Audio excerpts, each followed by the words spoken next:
Hello, and my name is Matt Bush. I am Strategic Director at Parallax Advanced Research Corporation. And today, as Mark noted, I'll be supplying some details on current and future opportunities that are related to the thought leader discussions that you've heard from today.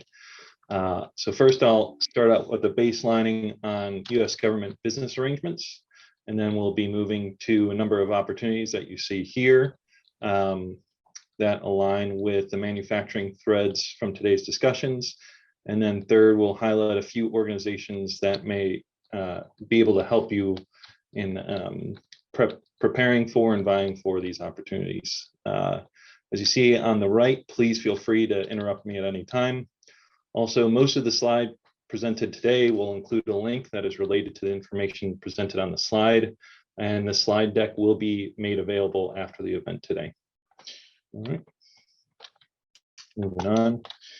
Okay, so to baseline, quickly go through the U.S. government business arrangements, and what you see here is what the Department of Defense produced and calls the contracting cone. The blue are business arrangements that are based in the Federal Acquisition Regulation, or FAR, and the green are business arrangements that are non-based on the FAR. More succinctly said, non-FAR based arrangements are typically less burdensome on the non-government entity. The takeaway from this slide is that there are a lot of business arrangements, so know what your prospective government client is looking for, and understand which business arrangement and the requirements for those. And again, the non-FAR based ones are typically less burdensome than the FAR based. Okay, moving to the next slide. This builds on the business arrangements listed on the contracting cone. Specifically, this chart identifies the type of payment structure for each arrangement. For example, FFP is firm fixed price, and T&M on the other side is time and materials. There are a few other business arrangements not listed in this specific chart that I've included in the black box. And then the government also uses prize competitions or challenges, where the government will provide funding to the winner of a prize competition or challenge. And that's exactly how you think it is. You build a capability and then bring it to the prize or competition challenge. And then if you win, you get funding. If you don't, you don't.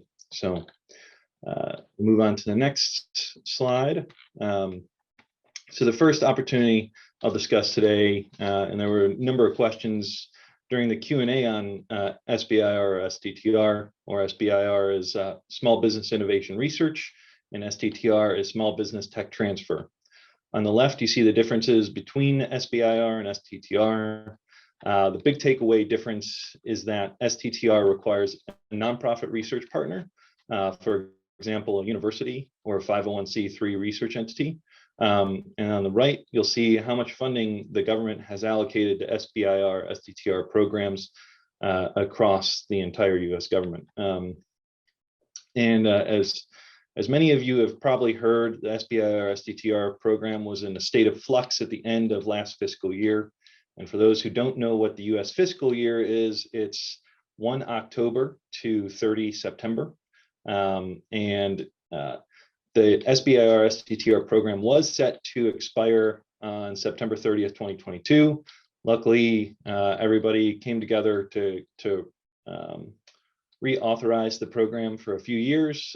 So it is ongoing, but in that reauthorization, Congress had 3 major bullet points that they wanted to address in SBIR. One is that SBIR opportunities now have to have open topics similar to that which were pioneered by AFWorks. So you'll be seeing those come out across the U.S. government. Second bullet is decreasing foreign influence, specifically Chinese ownership in companies. So over time, you're going to have to prove that you have no Chinese or foreign influence or ownership. For those who may be overly immersed in government terminology, FOCI, foreign owned, controlled, or interest or influence, is a program that the government uses for larger programs. And then the last bullet is increasing security through a due diligence process. One thing I'll highlight on all three of these is they're brand new, and with all government requirements, they take some time to flesh out. So there's going to be growing pains and definitely disparate implementation across the US government as those items are fleshed out. All right. Does anybody have any questions on this slide? All right. Hearing none, we'll go to the next slide.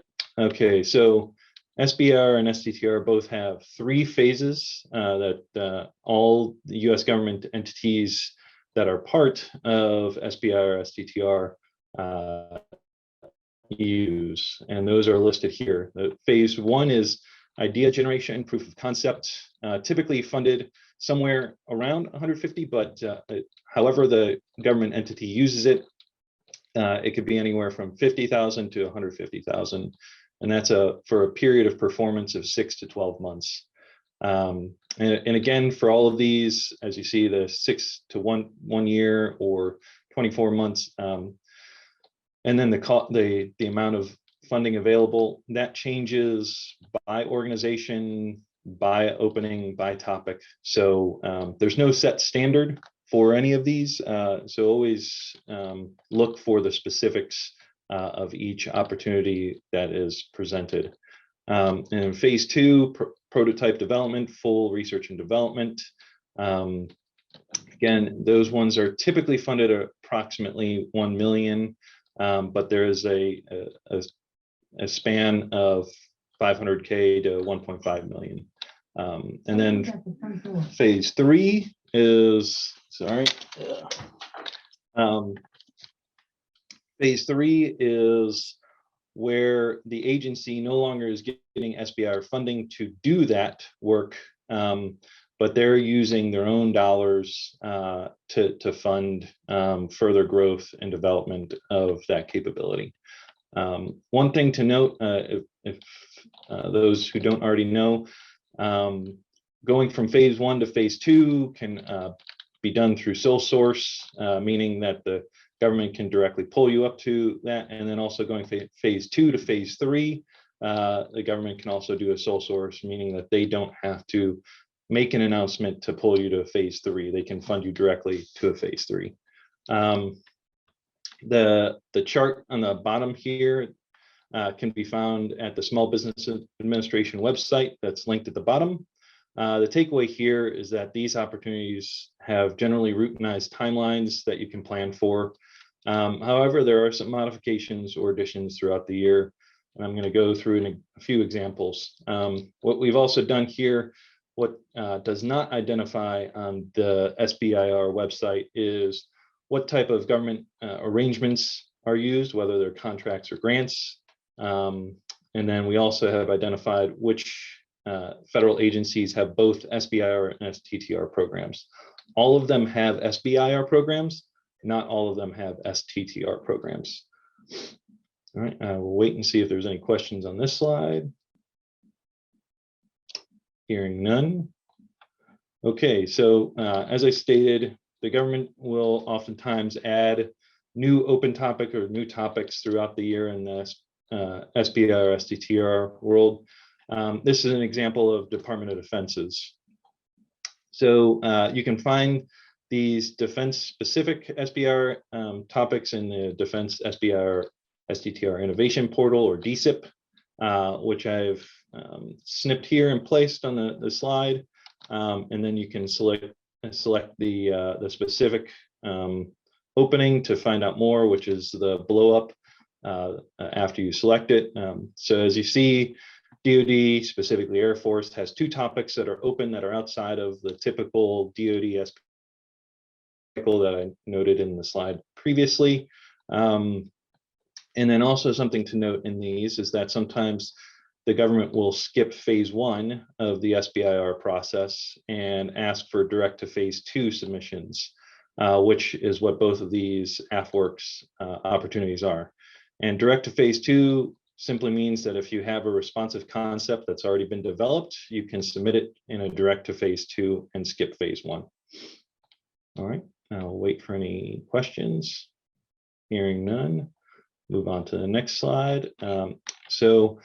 Another example of an out-of-cycle SBIR was NASA's IGNITE program. This program, NASA added in the middle of this year. It has already closed, but I'm bringing it up because one, it's out of cycle, and two, NASA added a few things here. The first is integration of I-Core. And for those who have not interfaced with I-Core, Ohio's regional I-Core partner is out of University of Akron, and they provide a little bit of funding to do your market research, which is definitely worth more than you're getting paid to do, because it helps you flesh out your concept and from a commercialization perspective. So on top of the funding from a regional partner, NASA was, as part of this NASA IGNITE, providing up to $10,000 to do a regional I-Core program that was a cohort of just the NASA IGNITE participants. You'll also see noted here TABA, or TABA, which is Technical and Business Assistance Program, which NASA uses a way to get funding over and above the SBIR contract. And a further example of that are then the phase 2 or post phase 2 opportunities, which again, this is agency specific. So when you're looking at agencies, not all agencies have something like TABA, and not all agencies have a post phase 2. But a lot of agencies have definitely been trying to push towards the post phase 2 funding because a lot of small businesses have been having trouble with, as we've all heard, the valley of death. So helping scale up capabilities so that they're viable over a larger commercialization capability or into a program of record. And these are the example of the NASA post phase 2. All right, move on to the next slide. So here, we're moving beyond SBIR, sort of, and this is a program acronym APFIT. And I'll first start and highlight that the next 5 slides will be structured with 5 W's, which is who, what, when, where, and why. Additionally, the next 5 slides are forthcoming opportunities, meaning they haven't been specifically announced or the announcements have not been released. Said another way, we're trying to help you all get prepared for opportunities before they are announced. So back to APFIT, or the slide specifically. Last year was the first year of this program, and it saw universal support from Congress, Department of Defense, and industry, meaning you'll likely see this program continue into the future. The way to prepare for this opportunity is to have a highly innovative SBIR phase 2 project ongoing, as most of the projects this year were prior or current phase 2 awardees. And then, for example, was Shield AI's VBAT system, which you see pasted here on the bottom right, that was previously funded by the Air Force's SBIR program for capability improvements. The intent of this program is similar to the post phase 2 funding that I referenced in the prior slide, which is really to help small businesses bridge the valley of death, specifically by providing enough funding to scale up the capability and integrate into a program of record. The awards this year were between 10 million and 50 million for 1 year, with the potential of 2-year follow-on. So it's not an insignificant amount of money, especially if you're trying to scale up. It can really be a significant value add in helping build your capability and then integrate into a program of record for long, steady state funding. The best thing to do to prepare for this opportunity is to have a highly innovative phase 2 SBIR and to talk to your SBIR technical point of contact and find out if they are connected with their services APFIT program contact. And if they're not, see how if they can try to find that individual, because the AppFit program will be coming online again sometime in the middle of this fiscal year 23, and you want to have your submission ready to go when the last minute call comes out, like it did this year, where there was, I think, maybe a month, probably a little bit less, for the services to respond to Office of Secretary of Defense call. So trying to get ahead of the overall cycle is kind of a theme that we're going on in this opportunity day. The next opportunity, actually, I'll go back. Does anybody have any questions on the AppFit? All right. Hearing none, we'll go to the DARPA Bridges program. Still sticking with small businesses. So DARPA realized there was a significant barrier for small businesses and nonprofit research institutions in bidding for and competing for classified research opportunities. So in response to that problem, DARPA has implemented the Bridges program over the last month. DARPA is working with MITRE to run multiple consortia that will provide access to classified information for consortia members, and later access to classified facilities and systems that are operated as part of the consortia, thus decreasing the security administrative burden on the small business or research entity. The best way to prepare for this opportunity is to monitor the Bridges website that we have listed here for the announcement of calls. So the BAA was released, and their BAA is a closed with call BAA, meaning that there's no submissions to this BAA, but there will be calls that will be forthcoming within the next month or two. So be on the lookout for that. And the calls will identify the specific topics and likely identify the specific potential funding available with those topics. So that is the DARPA Bridges program. Does anybody have any questions on this one? Matt, it's Karen. Yep. May I ask, can we just reduce your slides ever so slightly, because what's happening is the bottom's been cut off of what we can see? No, I do not Thank know. you. Is that working now? Yes, thank you. Then it didn't do it. There we go. Okay. Thank you so much. Yep. Okay. So moving on to the AFRL opportunities, and all of these fall in the RX directorate. So a big thing here is that none of these have been announced. So what you want to do is start talking to the technical POCs. We have the technical POCs listed on the where of this slide. One thing I'll note is the bottom left was just a representative exemplar that I found that related to this topic or this opportunity. It was not one that the government had that has noted as related to this. Given the US appropriations laws and where we're at and the continuing resolution, this is considered, or will probably be considered, part of a new start, and new starts are programs that are brand new. And if it is a brand new one, you cannot do a new start under a continuing resolution.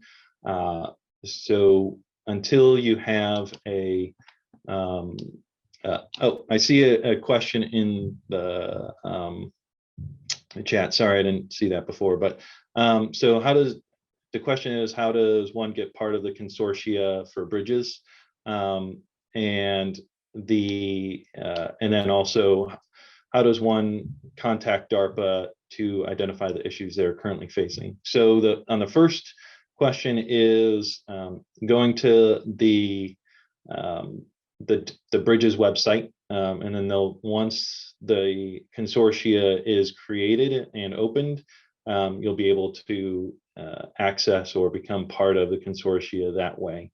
And then understanding the issues. Part of this is, part of the consortia is those issues are going to be classified. So you have to be in the consortia to find out what the issue is. And that was also part of the problem that DARPA is trying to address with this, is if you don't have a clearance, then you don't know what the issue is, so you don't know how to propose to it. But the government wants small businesses and nonprofit research institutions to submit to classified proposals or opportunities without knowing what the problem is. So this is trying to circumvent that problem by providing access to classified information that identifies the issue. All right. So we have a question on the MINOS TRL. The information that I had did not list the specific TRL, but this is an AFRL opportunity out of the RX Directorate. And as with all potential BAA, so broad area announcements, best thing to do is reach out to the technical POC and talk to them about what their expectation is and what they're specifically looking for. In addition, a point on that of contacting the POCs is, one, being government and civilians, they cannot agree or commit the government to anything. So they can listen to you and give you general ideas of if something would be of interest or not, but don't expect them to just flat out say, yep, that is aligned with what we want. But by contacting them, you could save your time, because they will likely tell you if something is not at all of interest, or if there's funding available. So the best way is to contact the POC. And then when should we expect the BAA? And again, that comes down to if the government can get out of a continuing resolution into appropriations. Being a new start, this would probably fall under that legalese and require an appropriations to be passed. So the current continuing resolution runs until mid-December, and if Congress decides that by mid-December to deliberate and pass an appropriations, you could see this sometime after mid-December. But if Congress cannot determine or find a reasonable solution to the appropriations, they'll pass another continuing resolution, which means that this will push likely further to the right, or to January, February is likely. So one additional reason why I brought this one in here is because there seemed to be a significant alignment between OFRN round 5 proposals, both selected and non-selected, and the interest areas of this research opportunity. Next, I'll be moving to MAST. Again, this has not been announced. And again, the bottom left is not an AFRL. It is an AFRL slide that was released late last year, created by Mr. Snenden from Air Force Life Cycle Management Command's Directorate. He is the Propulsion Director, and this was his concept for digital transformation related to propulsion. And I thought it was a pretty good, quick diagram to better understand kind of digital transformation and digital engineering across the life cycle. For MAST, it's specifically looking to address models and developing models related to emerging materials, which puts this more at the beginning stage of the design life cycle that you see here, which is what I have circled in red. It looks like this is going to be an open BAA with a cost plus firm fixed acquisition model, but that could always change. And given that these are not yet pushed out, all of the information here is subject to change until a contracting officer reviews and approves the solicitation. But the the timeline on this one is sometime early next calendar year, so calendar year 2023. So again, the U.S. government's fiscal year goes from October to September. So Q2 is January to March. And we're bringing this one up because it is specifically aligned with multiple discussions from the Industry 4.0 thought leaders that we had present today. All right. Any questions on MAST? All right. Hearing none. And moving further in the overall development chain, the emerging materials quality validation, or EMQV. This one's even further out, is in fiscal year 24. But it's always good to contact the POC, have the POC listed here's email. So there's a question on emerging materials. Know that I do not have the specific definition of emerging materials. The best that we had were what's listed here, which is materials coming out of CMCs or refractories.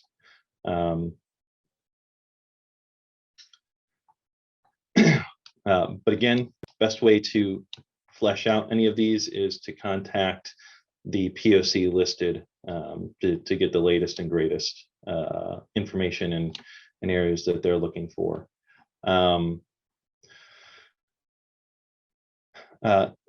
Given that this is further along the development chain, one thing that kind of makes me think is that it's along the R&D development roadmap.